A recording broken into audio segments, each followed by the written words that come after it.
Now these experiments are cool, particularly if you like to use animals and people as your own sort of digital puppets.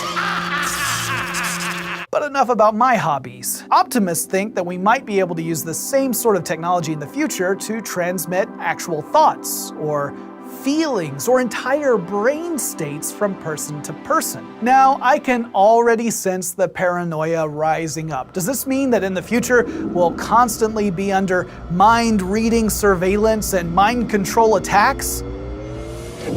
The kinds of experiments we're seeing today aren't really about mind control. They're about sending very basic impulses from one brain to another.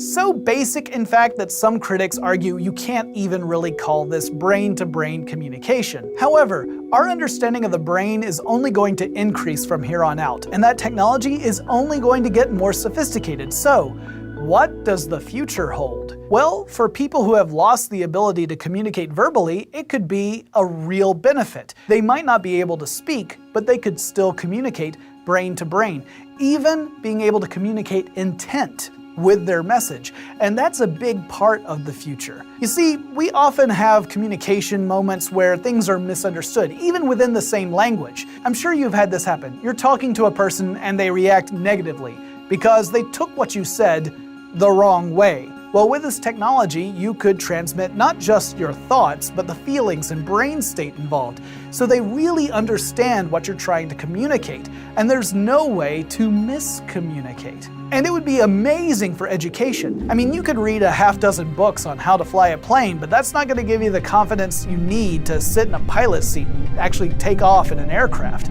For that, you might want to schedule a brain-to-brain communication session with an actual pilot, and she gives you what it's like to sit there at the controls and how to control a plane in the right way, and now you can do it yourself and...